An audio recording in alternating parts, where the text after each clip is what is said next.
Hi, this is லெட்டிஷியா. இந்த வீடியோவில் நம்ம என்ன பார்க்க போகிறோம்னா டிஃப்ரென்ஷியல் ஈக்குவேஷனோட பேசிக்ஸ் பார்க்க போகிறோம். ஃபார்முலாஸ், அதுக்கப்புறம் அது எப்படி சால்வ் பண்ணணும், கொஸ்டின்ஸ் ஒவ்வொரு ஈக்குவேஷனும் எப்படி சால்வ் பண்ணணும்னு பார்க்க போகிறோம்.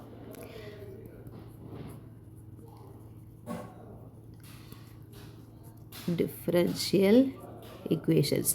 ஆக்சுவலி இப்போது ஒரு டிஃப்ரென்ஷியல் ஈக்குவேஷன் சால்வ் பண்ணுறதுக்கு முன்னாடி அந்த டிஃப்ரென்ஷியல் ஈக்குவேஷன் எப்படி இருக்கணும்னு தெரியணும். கரெக்டாக? டிஃப்ரென்ஷியல் ஈக்குவேஷன் எப்படி இருக்குன்னா dny by dx power n plus k1 d power n minus 1 by dx power n minus 1 plus k2 d power n minus 2y by dx power n minus 2 அப்படி போய்கிட்டு இருக்கும். லாஸ்ட்டாக kny c equal to ஒரு எந்த function வேணால் இருக்கலாம். எக்ஸாக இருக்கலாம், constant இருக்கலாம், 0 இருக்கலாம், எது வேணால் இருக்கலாம். ஓகே, இதில் k1 k2 up to kn இது வந்து கான்ஸ்டன்ட் வேல்யூஸ். ஓகே, இது ஆக்சுவலி nth ஃபார்ம். இது நமக்கு பவர் 2ஆக இருக்கலாம், பவர் 3ஆக இருக்கலாம், அது எப்படி வேணால் இருக்கலாம். ஓகேவா? இதில் இந்த டி பை டிஎக்ஸை நம்ம எப்படி யூஸ் பண்ணிக்கலாம்னா இந்த டின்னு யூஸ் பண்ணிக்கலாம். அப்போ டிஒய் பை டிஎக்ஸை நம்ம எப்படி எழுதிக்கலாம்? டிஒய்ன்னு எழுதிக்கலாம். ஓகே, டி பை டிஎக்ஸோட வேல்யூ தான் இந்த கேபிட்டல் டி, இந்த டிஒய் பை டிஎக்ஸ்னா கேபிட்டல் டிஒய். ஓகேவா? அப்போ டி ஸ்கொயர் ஒய்னா எப்படி இருக்கும்? D square Y by dx square. D cube ஒய்னா D cube Y by D X cube. Okay, இது மாதிரி எல்லா லெட்டர்ஸ்க்கும் எழுதிக்கலாம். இது வந்து general form, nth form. Okay, இப்போ நான் இதை செகண்ட் ஆர்டர் ஈக்குவேஷன் எழுத போகிறேன். டிஃப்ரென்ஷியலில் second order equation. Second order equation எப்படி இருக்குன்னா d square Y by dx square plus b into dy by dx plus q into y is equal to r. இதில் இந்த pயும் qவும் கான்ஸ்டன்ட். r எப்படி இருக்குன்னா function of எக்ஸாக இருக்கலாம், கான்ஸ்டண்ட்டாக கூட இருக்கலாம்.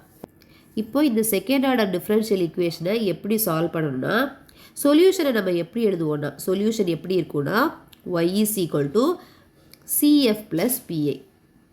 cfனா என்னென்னா காம்ப்ளிமெண்ட்ரி ஃபங்க்ஷன்.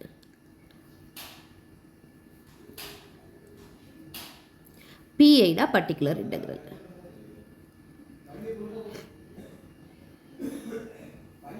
இதில் இப்போ நம்மளோட டிஃப்ரென்ஷியல் ஈக்குவேஷனில் ஈக்குவல் டு 0 இருந்துச்சுன்னா ஞாபகம் வச்சுக்கோங்க. டிஃப்ரென்ஷியல் ஈக்குவேஷனில் ஈக்குவல் டு 0 இருந்துச்சுன்னா, அதாவது ரைட் ஹேண்ட் சைட் 0 இருந்துச்சுன்னா CF மட்டும்தான் இருக்கும், PI இருக்காது. ஓகே, இல்லை CF மட்டும்தான் இருக்கும், PI இருக்காது. ஆனால் வேறு ஏதாவது ஃபங்க்ஷன்ஸ் இருந்தால் ஒவ்வொன்றுக்கும் ஒவ்வொரு டைப் இருக்குது. ஓகே, ஃபஸ்ட்டு நம்ம CF எப்படி கண்டுபிடிக்கிறதுன்னு பார்க்கலாம். ஃபஸ்ட்டு நம்ம என்ன பண்ணணும்னா டிஃப்ரென்ஷியல் ஈக்குவேஷன் நமக்கு கொடுத்துருப்பாங்க. இப்போ d square Y by dx square plus 3d ty by dx plus 5 into y is equal to 0 இல்லை ஈக்குவல் டு என்ன வேணா இருக்கலாம். இப்படி இருக்கிறத நம்ம எப்படி எழுதணும்னா இதை ஒரு ஆக்ஸிலரி ஈக்குவேஷன் எழுதணும். ஆக்ஸிலரி ஈக்குவேஷன்னா என்னென்னா இந்த ஈக்குவேஷனை இன் டேர்ம்ஸ் ஆஃப் எம்மில் எழுதணும். M square plus 3m plus 5 is equal to 0. இது நான் சும்மா தான் எழுதியிருக்கேன் ஒரு ஈக்குவேஷன். இந்த மாதிரி ஒரு ஈக்குவேஷனில் எழுதிக்கணும். எழுதிட்டு செகண்ட் ஸ்டெப் என்ன பண்ணணும்னா இதை சால்வ் பண்ணணும். அப்போ solve that auxiliary equation. Actually இது எப்படி இருக்குது? குவாட்ராட்டிக் ஈக்குவேஷனாக இருக்குது. குவாட்ராட்டிக் ஈக்குவேஷனாக கண்டிப்பாக எத்தனை ரூட்ஸ் இருக்கும்? 2 ரூட்ஸ் இருக்கும். இப்போ இந்த 2 ரூட்ஸோட டைப்ஸை வச்சு நம்ம என்ன எழுதணும்? CF எழுதிக்கணும். ரூட்ஸ் எப்படியெல்லாம் இருக்கலாம்? ஒரு ஆப்ஷன் 2 ரூட்டுமே ரியலாக இருக்கலாம். ஓகே, ரியலாக இருந்து 2ம் அன்ஈக்குவலாக இருக்கலாம், வேறு வேறு ரூட்ஸ். எக்ஸாம்பிள் 1,2 அந்த மாதிரி இருக்கலாம். செகண்ட் ஆப்ஷன் 2 ரூட்டும் ரியலாக இருந்து ஈக்குவலாக இருக்கலாம், அப்போ 1,1 இந்த மாதிரி. தேர்ட் ஆப்ஷன் இமேஜினரி ரூட்ஸாக இருக்கலாம். இமேஜினரினா ஒரு ஐ வர மாதிரி 2 + or - 3i. அப்போ இதில் ஒரு 2 இருக்குது. என்னென்னா 2 + 3i 2 - 3i இப்படி கூட ஒரு ரூட்ஸ் இருக்கலாம். அப்போ இந்த 3 டைப்பில் இருக்கிறப்போ இதோட CF எப்படி இருக்குன்னு பார்க்கணும். ஓகே, ஃபஸ்ட்டு ரியல் அண்ட் அன்ஈக்குவலாக இருந்துச்சுன்னா CF எப்படி இருக்குன்னா a into e power m1x plus b into e power m2x. இந்த m1ம் m2 தான் ரூட்ஸ். ஓகே, 2 ரூட்ஸ் கண்டுபிடிச்சிருப்போம்ல, 2 அன்ஈக்குவல் ரூட்ஸ் இருக்கும்ல, அதுதான் இந்த m1 m2. ஒருவேளை ரியலும் ஈக்குவலும் இருந்துச்சுன்னா எப்படி இருக்குன்னா ax plus b into e power mx. ஏன்னா இங்கே m மட்டும்தான் இருக்கும். ஏன்னா ஒரே ஒரு ரூட்டில் 2 ரூட் இருக்குது, ரெண்டுமே ஈக்குவல் ரூட்ஸ், அதனால m தான் இருக்கும். இதே இது இமேஜினரியாக இருந்துச்சுன்னா e power alpha x into a cos beta x plus b sin beta x. இதில் இந்த ஆல்ஃபா பீட்டாலாம் என்னென்னா, இப்போ நான் எக்ஸாம்பிள் இந்த 2 + r - 3 சொன்னேன்ல, இதில் இதுதான் ஆல்ஃபா, இந்த 3 வந்து பீட்டா. ஓகேவா? இது வந்து எதுக்குன்னா சிஎஃப் கண்டுபிடிக்கிறதுக்கு. அப்போ இப்போ நீங்கள் வந்து சிஎஃப் கண்டுபிடிக்கிறதுல தரவு பண்ணியிருப்பீங்க. என்னென்னா ஃபஸ்ட்டு ஆக்ஸிலரி ஈக்குவேஷனுக்கு எழுதணும், அப்புறம் ரூட்ஸ் கண்டுபிடிக்கணும். கண்டிப்பாக அதுக்கு 2 ரூட் வரும். அதுக்கப்புறம் அது என்ன டைப்பில் இருக்குன்னு பார்த்துட்டு இந்த 3 டைப்பில் ஏதோ ஒரு ஃபார்முலா யூஸ் பண்ண போகிறீங்க. இப்போ இது என்ன ஆயிடுச்சு, சிஎஃப்க்கு முடிஞ்சிருச்சு. அதுக்கப்புறம் பர்டிகுலர் இன்டெக்ரல் கண்டுபிடிக்கிறதுலேயும் அதுலேயும் கொஞ்சம் டைப்ஸ் இருக்குது. நான் இப்போ டைப்ஸை மட்டும் சொல்கிறேன், அதுக்கப்புறம் ஒவ்வொரு டைப்புக்கும் நம்ம ப்ராப்ளம்ஸ் பார்க்கலாம். இப்போ நான் என்ன சொன்னேன், ஈக்குவல் டு 0வாக இருந்துச்சுன்னா பர்டிகுலர் இன்டெக்ரல் கிடையாது, சிஎஃப் மட்டும்தான் இருக்கும். இதே இது ஈக்குவல் டூவில் இ பவர் ஏஎக்ஸ், அதாவது இ பவர் 2x இல்லை இ பவர் 3x இந்த மாதிரி இருந்துச்சுன்னா என்ன பண்ணணும்னா டியை ஏயால் ரீப்ளேஸ் பண்ணணும். ரீப்ளேஸ் டி பை ஏ. டியை எப்படி மாற்றணும், ஏன்னு மாற்றிக்கணும். டினா என்னன்னு தெரியும், டி பை டிஎக்ஸ். கொஸ்டினில் நம்ம டி தான் வச்சுருப்போம், அதை ஏன்னு மாற்றிக்கணும்.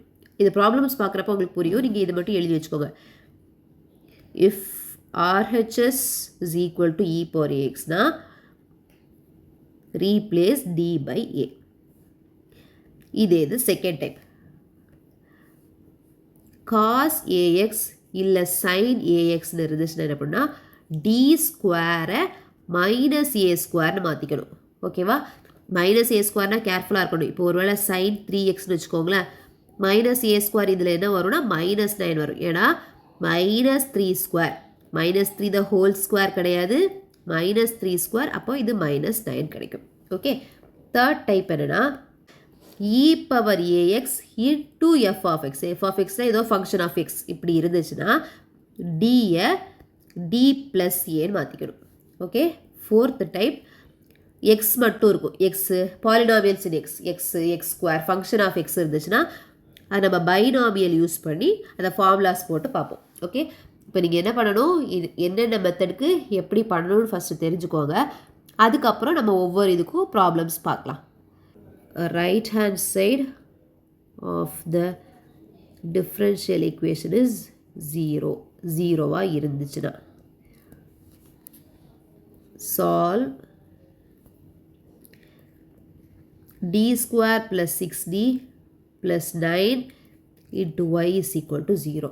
நான் என்ன சொன்னேன், ஃபஸ்ட்டு ஸ்டெப்பு ஆக்ஸிலரி ஈக்குவேஷன் எழுதணும். ஸோ இதில் ஆக்ஸிலரி ஈக்குவேஷன் என்ன வரும், m² + 6m + 9 is equal to 0. என்ன பண்ணிட்டோம், d எல்லாம் மாற்றி mன்னு போட்டோம். ஒருவேளை உங்களோட question d² y / dx² + 6 dy / dx + 9y = 0 இருந்தால் கூட நீங்கள் இப்படி எழுத தெரியணும். ஓகே, இதை சால்வ் பண்ணிட்டோன்னா 6 3 3 3s are 9, 3 + 3 6. ஸோ நமக்கு இதில் என்ன ரூட்ஸ் வரும், ஈக்குவல் ரூட்ஸ் கிடைக்கும். -3 -3. அப்போ ரியல் ரூட்ஸ் ஈக்குவல் ரூட்ஸ். அப்போனா நம்மளோட ஃபார்முலா என்ன, ax + b into e power mx. இங்கே m தான் இந்த -3. So ax + b into e power -3x. ஓகேவா? இவ்வளோதான். இப்போ நான் இன்னொரு question எழுதுகிறேனே, solve d² y / dx² + 5 dy / dx + 6y is equal to 0. அப்போ இது என்ன பண்ணணும், ஃபஸ்ட்டு ஸ்டெப்பை ஆக்ஸிலரி ஈக்குவேஷன் எழுதணும். ஆக்ஸிலரி ஈக்குவேஷன் என்ன, m² + 5m + 6 is equal to 0. 5 6 3 2s are 6. Okay, 3 + 2 5. இப்போ m is equal to -3 -2 வரும். அப்புறம் நம்மளோட காம்ப்ளிமெண்ட்ரி ஃபங்க்ஷன் எப்படி இருக்கும், a into e power -3x + b into e power -2x. ஏன்னா நம்மளோட formula a into e power m1x + b into e power m2x. நம்மளோட m1 தான் இந்த -3, இந்த m2 தான் -2. ஓகேவா? இன்னொரு கொஸ்டின் கூட பார்க்கலாம். d² + d + 1 into y is equal to 0. அப்போ இதோட ஆக்ஸிலரி ஈக்குவேஷன் எப்படி இருக்கும், m² + m + 1 is equal to 0. இதை நம்ம இப்படி சால்வ் பண்ண முடியாது. அப்போ இது நம்ம எப்படி சால்வ் பண்ண போகிறோம்னா ஒரு ஃபார்முலா யூஸ் பண்ண போகிறோம். குவாட்ராட்டிக் ஈக்குவேஷன் சால்வ் பண்ணுறதோட ஃபார்முலா என்ன? -b ± square root of b² - 4ac / 2a.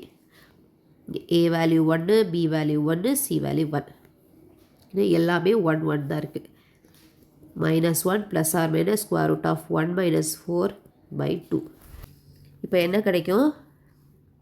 -1 ± square root of -3/2. Square ரூட்டுக்குள்ளே மைனஸ் இருக்குது. இந்த மைனஸை நம்ம எப்படி ரிமூவ் பண்ணுவோம்? நமக்கு ஒரு வேல்யூ தெரியும், i² வேல்யூ -1. அப்போ -1க்கு பதிலாக நம்ம என்ன போட்டுக்கலாம்? i² போட்டுக்கலாம். ஓகே, இப்போ என்ன ஆயிடுச்சு? ரூட்டுக்குள்ளே மைனஸ் போயிடுச்சு. i² வெளியே வரப்போ i ஆகிடும். ஓகே, அப்போ இதில் ரியல் பார்ட் என்னென்னா -1/2 ± 3/2i √3/2. இதில் அப்போ ஆல்ஃபா வந்து -1/2, பீட்டா வந்து √3/2. அப்போ இது நமக்கு காம்ப்ளெக்ஸில் வந்திருக்கு, இமேஜினரி ரூட்ஸ் வந்திருக்கு. அப்போ நம்மளோட சிஎஃப் இதுக்கு என்ன கிடைக்கும்? e power -1/2x into a cos √3/2x plus b sin √3/2x. ஏன்னா நம்மளோட formula into a cos beta x plus b sin beta x. இதில் ஆல்ஃபாவோட வேல்யூ இது, பீட்டாவோட வேல்யூ இது, அவ்வளோதான். இதுதான் சிஎஃப் கண்டுபிடிக்கிறதுக்கான வேஸ். இதில் எந்த ரைட் ஹேண்ட் சைடு என்ன இருந்தாலும் பரவாயில்ல, நம்ம என்ன பண்ணணும்? ஃபஸ்ட்டு ஆக்ஸிலரி ஈக்குவேஷன் எழுதுகிறப்போ =0 போட்டுக்கலாம். ஓகே, =0 போட்டு நம்ம சிஎஃப் பண்ணோம். =0 இருந்துச்சுன்னா அதுக்கு பிஐ கிடையாது, சிஎஃப் மட்டும் தான் இருக்கும். இனி அடுத்து வந்து பர்டிகுலர் இன்டெக்ரல் கண்டுபிடிக்கலாம். ஒவ்வொரு டைப், அதில் நிறைய டைப்ஸ் இருக்குது. அதில் ஒவ்வொரு டைப்புக்காக நம்ம ஒவ்வொரு ப்ராப்ளமாக போட்டு பார்க்கலாம். ஏதாவது டவுட் இருந்தால் கமெண்ட் பண்ணுங்கள். இது கரெக்டாக ஃபாலோ பண்ணுங்கள். ஃபஸ்ட் இந்த வீடியோ, அதுக்கு அடுத்து போடுற வீடியோ அடுத்து. அப்போ தான் வந்து கரெக்டாக அந்த ப்ரொசீஜர் புரியும், என்னென்ன பேசிக்ஸ்னு உங்களுக்கு ஞாபகம் இருக்கும். ஓகே, இதில் நமக்கு 3 டைப் சிஎஃப் கண்டுபிடிக்கிறதுக்கு ஆக்ஸிலரி ஈக்குவேஷன், அதில் 3 டைப் சொல்யூஷன் கண்டுபிடிக்கிறப்போ 3 டைப் இருக்குது. அதை வச்சு தான் சிஎஃப் எழுதணும். ஓகே, பர்டிகுலர் இன்டெக்ரல் நெக்ஸ்ட் வீடியோவில் பார்க்கலாம். பாய்.